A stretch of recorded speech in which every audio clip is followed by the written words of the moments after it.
तीसरी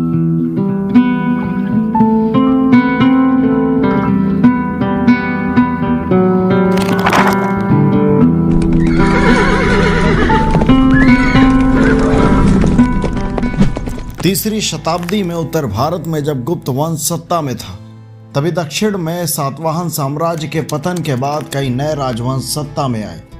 इन सब में सबसे शक्तिशाली था वाकाटक वंश।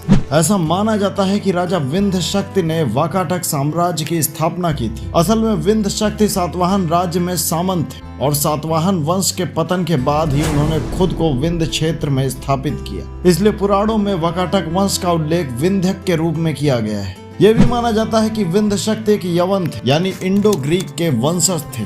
वाकाटक वंश के सबसे शक्तिशाली राजा विंध्य शक्ति के पुत्र प्रवरसेन थे। उन्होंने इस साम्राज्य का विस्तार किया और अपने समकालीन शक साम्राज्य के रुद्र सिंह द्वितीय और राजा यशोधर्मन द्वितीय को पराजित करके उनके साम्राज्य को अपने अधीन कर लिया। प्रवरसेन चाहते थे कि उनके बाद उनके बेटे राजकुमार गौतमी पुत्र सिंहासन पर विराजमान हो, लेकिन प्रवरसेन के सिंहासन खाली करने से पहले ही राजकुमार गौतमी पुत्र का निधन हो गया। भविष्य में प्रवरसेन की मृत्यु के बाद उत्तराधिकारी के सवाल ने वाकाटक वंश में संघर्ष का कारण बना।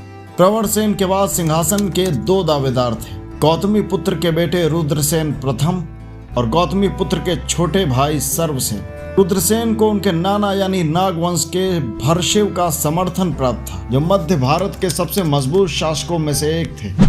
अंत में वाकाटक वंश दो भागों में विभाजित हो गया। रुद्रसेन प्रथम ने पुरिका की राजधानी से शासन किया, जिसे पूर्वी वाकाटक के नाम से जाना जाता है। दूसरी ओर सर्वसेन प्रथम ने वत्सगुल्मा से शासन किया, जो कि वाशिमा है, जिसे पश्चिमी वाकाटक के नाम से जाना जाता है। रुद्रसेन गुप्त राजा समुद्रगुप्त के समकालीन थे और दक्षिण में समुद्रगुप्त के आक्रमण ने वाकाटक की शक्ति और प्रतिष्ठा को गंभीर धक्का लगाया। समुद्रगुप्त ने रुद्रसेन के ननिहाल और सहयोगी यानी नाग वंश को हरा दिया और रुद्रसेन के कई क्षेत्रों पर कब्जा कर लिया। लेकिन इसके बावजूद रुद्रसेन ने गुप्त सम्राट के सामने आत्मसमर्पण करने से इनकार कर दिया और अपने राज्य को स्वतंत्र बनाए रखा। इस प्रतिरोध के कारण समुद्रगुप्त ने वाकाटकों के साथ कभी युद्ध नहीं किया। रुद्रसेन के बाद उनके पुत्र पृथ्वीसेन प्रथम सिंहासन पर चढ़े। पृथ्वीसेन एक सक्षम राजा थे। उन्होंने युद्धों में उलझने के बजाय अपने राज्य को मजबूत बनाने पर ध्यान दिया और इस वजह से चंद्रगुप्त विक्रमादित्य ने शकों से लड़ने के लिए वाकाटकों के साथ गठबंधन किया।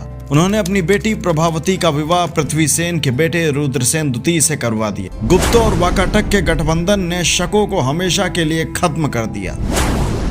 पृथ्वीसेन के बेटे रुद्रसेन की युवावस्था में ही मृत्यु हो गई। उनके बाद उनकी मुख्य रानी प्रभावती ने वाकाटक साम्राज्य की बागडोर संभाली। अपनी बेटी की सहायता के लिए चंद्रगुप्त विक्रमादित्य ने अपने विश्वासपात्र अधिकारियों और राजनीतिज्ञों को उनके दरबार में भेजा। नतीजतन वाकाटक दरबार में गुप्त प्रभाव मजबूत हो गया। रानी प्रभावती ने विदेशी व्यापार को बढ़ावा दिया, जिससे व्यापारियों को मध्य पूर्वी देशों के साथ आसानी से व्यापार करने में मदद मिली। रानी प्रभावती के पोते पृथ्वीसेन की मृत्यु के बाद वंश का कोई उत्तराधिकारी नहीं था, इसलिए पूरा वाकाटक साम्राज्य हरिसेन के अधीन आ गया, जो पश्चिमी वाकाटक का राजा था। हरिसेन पश्चिमी वाकाटक का सबसे शक्तिशाली राजा था। पश्चिमी वाकाटक भले ही एक छोटा राज्य रहा हो, लेकिन उन्होंने सभी व्यापार मार्गों पर नियंत्रण रखा था। साथ ही अंतर्राष्ट्रीय व्यापार के कारण उनकी आर्थिक स्थिति काफी मजबूत थी। लेकिन ऐसा माना जाता है कि हरिसेन का अपने सामंत के द्वारा ही रचित एक साजिश में उनको मार दिया गया। उनकी मृत्यु के बाद वाकाटक वंश को कोई मजबूत राजा नहीं मिला। छठी शताब्दी के मध्य में सामंतों ने स्वतंत्रता की घोषणा कर दी और वाकाटक वंश का पतन हो गया। उसके बाद दक्षिण के कई नए राजवंश सामने आए, जैसे कि महिष्मती साम्राज्य के कलचुरी, कर्नाटक क्षेत्र के कादम्ब और बादामी साम्राज्य के चालुक्य।